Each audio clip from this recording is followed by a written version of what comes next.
Welcome back to California Cooking. Today's menu is your ticket to some of the world's most stunning destinations. Join me as we take a flavorful journey to the Caribbean, Greece, and France. First stop, though, the Caribbean, where a new LA hotspot is serving up island vibes and bold flavors designed to whisk you away to paradise.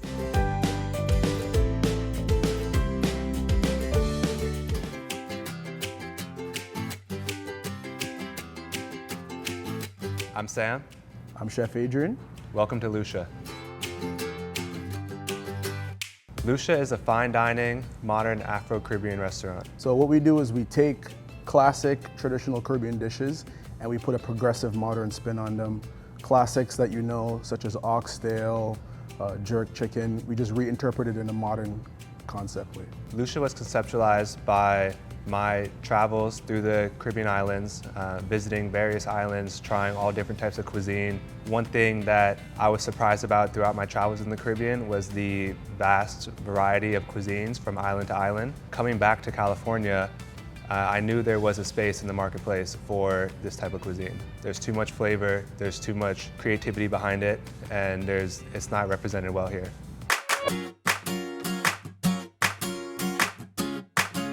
I was living and working in the Caribbean as a private chef for the last couple of years.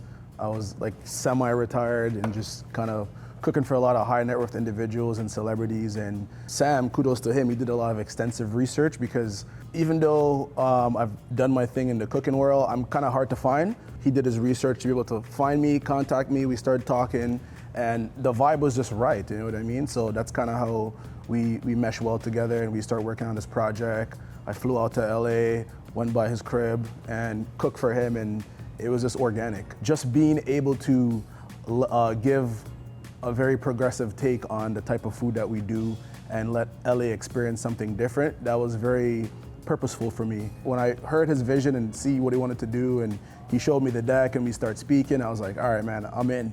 When I was saying modern Caribbean, he got it immediately. He knew we weren't talking about doing traditional food, but more focused on the authenticity and like pushing the boundaries for what this food could be. So from the first conversation, I think he was already giving me like dishes that he thought would be good here. And then once he flew out here, we did a tasting. We did it in my kitchen. I could just tell just by using the equipment I have in my kitchen that the food was on point, and just putting it into like a commercial kitchen was going to be that much more amazing. We did like 3 days of tastings. One dish that really sold me was I believe it was a piri-piri shrimp dish. Another dish that really stood out to me was our sticky toffee pudding, and that's just an amazing end-to-end meal. The design of Lucia is symbolic of the Caribbean.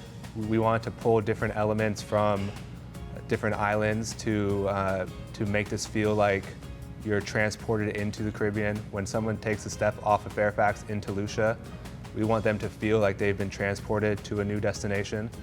We have booths that are reminiscent of shells. We have lights that are oysters and pearls. We have all these elements that we can pull from that will remind people of the Caribbean without it being over the top.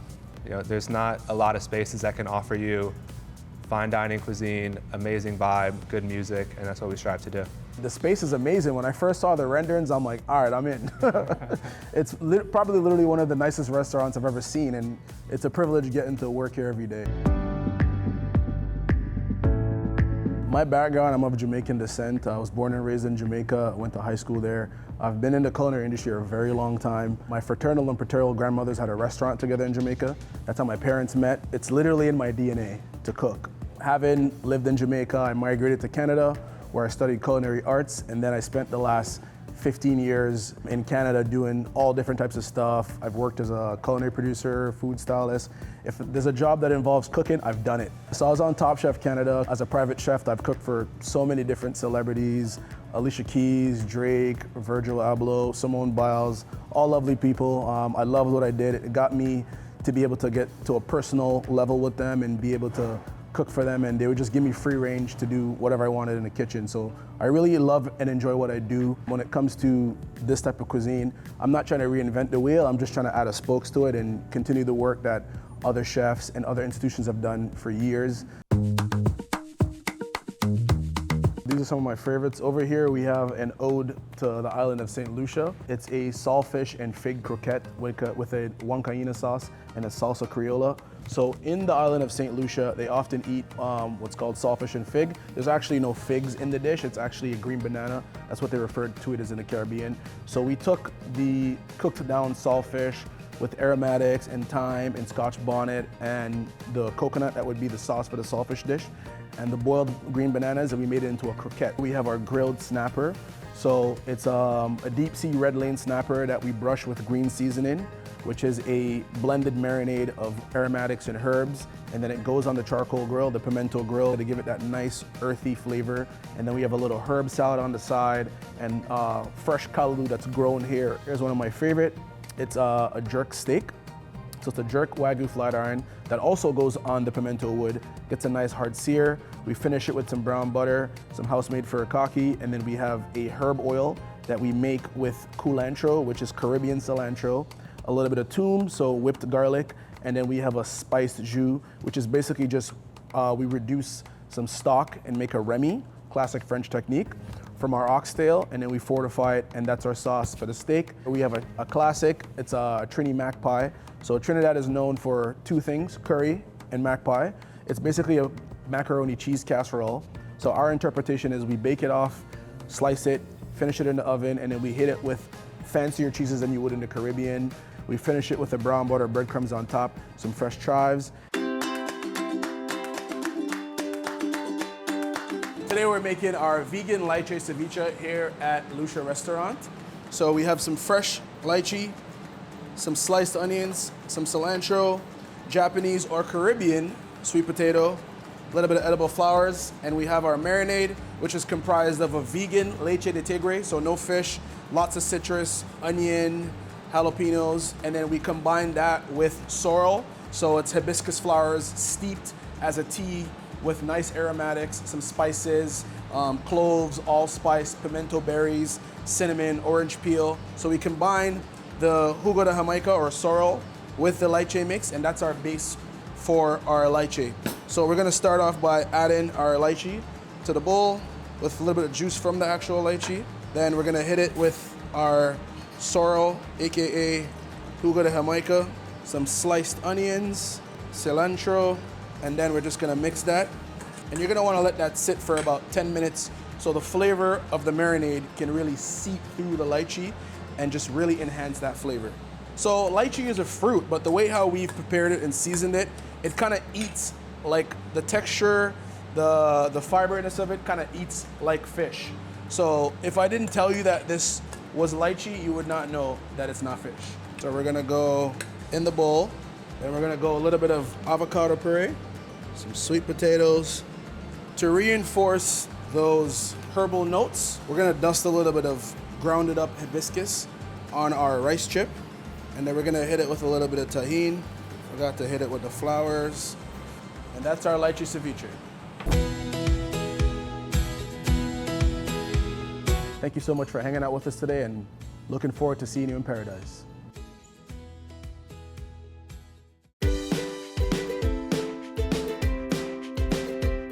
Coming up, our journey through the world's most beautiful places continues, one delicious bite at a time. I'm cooking up a Greek-inspired lamb burger, and then we're off to a local spot dishing out sandwiches straight off the streets of France.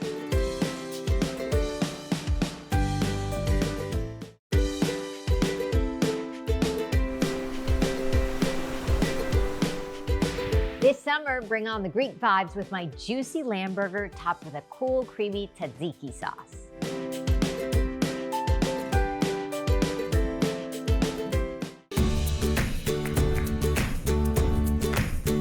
It is that time of year where it is all about burgers, whether you're grilling outside or indoors, which is what I'm gonna do today.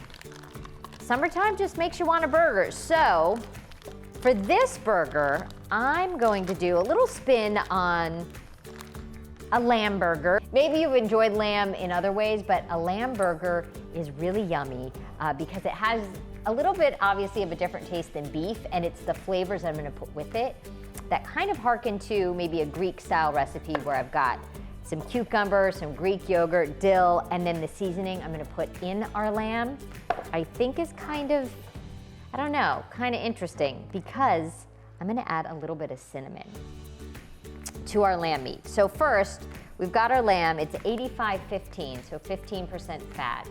And then I've got some onion powder, garlic powder, and like with ground beef, I normally wouldn't season it for a burger, but for lamb, I wanna add a little something to it. Smoked paprika, this is where the cinnamon, a little bit of cinnamon, not too much, just a little bit. Some oregano, a good amount of that, salt, pepper, and this would be great on the grill, but I'm gonna do it inside on a grill pan.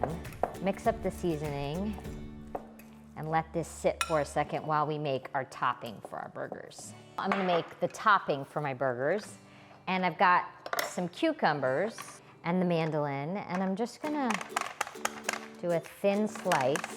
You could also use a knife, but this is a little faster. But I was thinking, okay, pickles on a burger, why not do kind of a Greek yogurt dill sauce with the cucumbers? So I've got some Greek yogurt. We're gonna add our cucumbers, some chopped dill. I'm gonna do some lemon zest because I want this to stay thick. So lemon juice would thin it out. I kind of want a thick sauce to go on top of our burger. Salt, pepper, and some garlic. And our cucumber topping is finished. Make our burger patties. And this is just a nice switch if you have people over for burgers or you're needing a little break from beef. They're not perfectly round, but close enough. Okay, our burgers ready to go. I've got a really hot grill pan. I want a nice char. I have some oil where I just kind of rubbed it on the grate, but this should produce enough fat that you really don't need much in the way of oil. I'm gonna start with 3. Let these go. Okay, time to flip our burgers. Nice grill marks. That's what we want. Perfect. I also have our brioche buns that I'm gonna try to sneak in here where I can get a little bit of grill, get a nice toast on those. Okay, these are almost done, the lamb burgers. Burgers are off the grill. I've got my nice toasted brioche buns. I'm gonna take a lamb patty, a lovely slice of tomato. We've got our cucumbers and dill and garlic in the yogurt.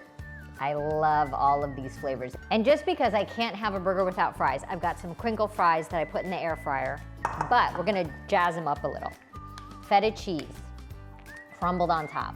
I have been to Greek restaurants where they put the crumbled feta on top, and I kind of love that idea. Little lemon zest on top, doctor up your fries. Also, a sprinkle of oregano, and then you've got your lamb burger, gorgeous lemony feta fries. It's burger night. I have to have some ketchup. I want to try these fries. With the feta. I also want to cut my burger in half. This is from Mark Prisky, who says, cut it in half. There it is. Okay. A lamb burger. Give it a try. It's really good. I hope you give it a try. A little something different.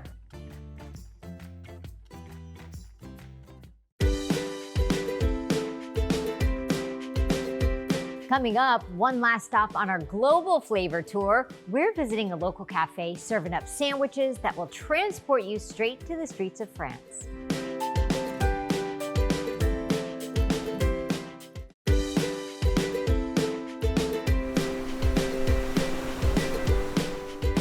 For our last stop, we're visiting a local neighborhood cafe serving up sandwiches full of French flair and flavor.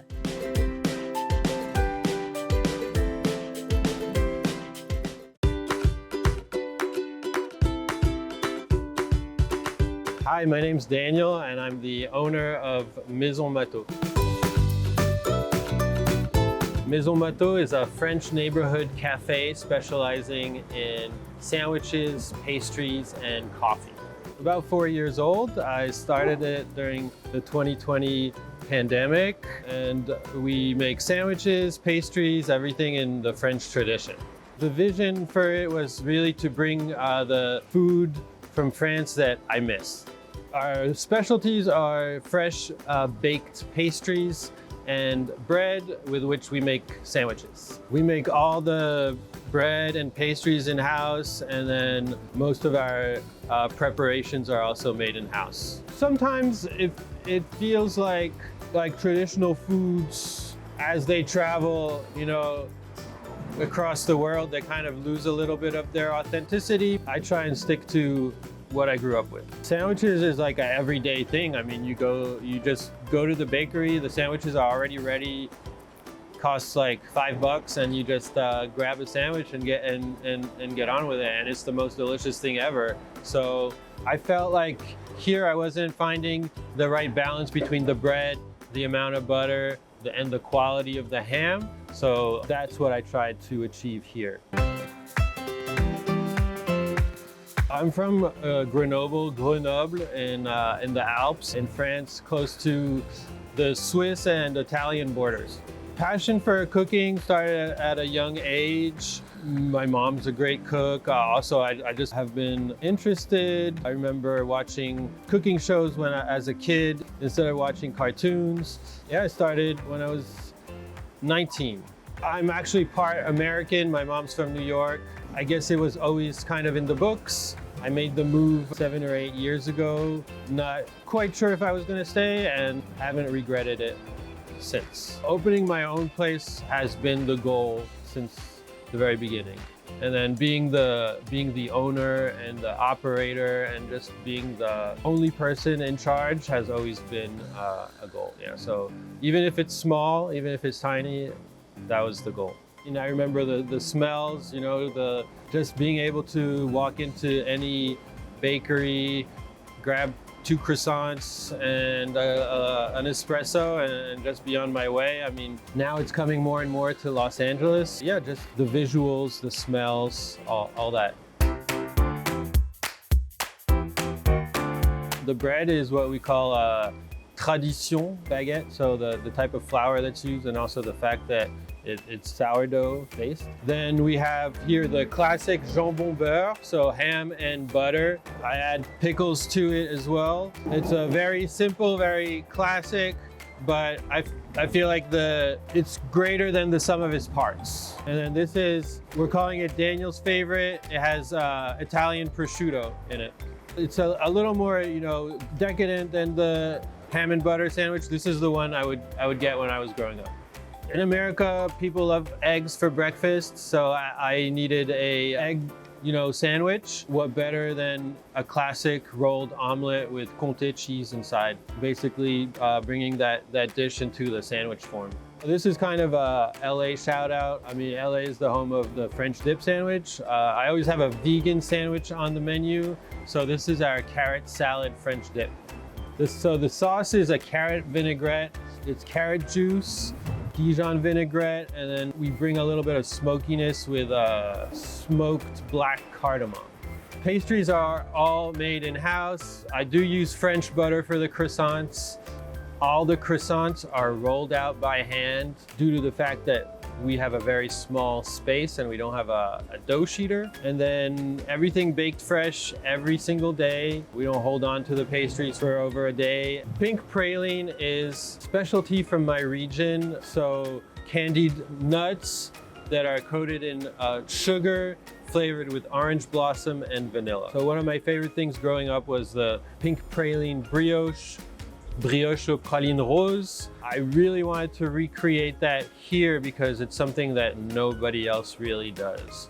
We make the candied nuts in-house and then chop them up, fold them into our brioche dough, and then bake that every day. To go with that, along with that, we created the pink praline latte. It's a espresso latte flavored with orange blossom and vanilla. And then we made the milk pink by incorporating beet water, so beet powder. It's definitely you know, a fan favorite, Instagrammable. Everybody loves to take a picture of it, and it looks really cool. People come here for different reasons. Some people come for the pastries, some people come for sandwiches, and some people come for the drinks. That's also one thing I'm very proud of, is that we are, I feel, proficient in those three areas. It's a first step for me. It's my first business, and for now it's going very well.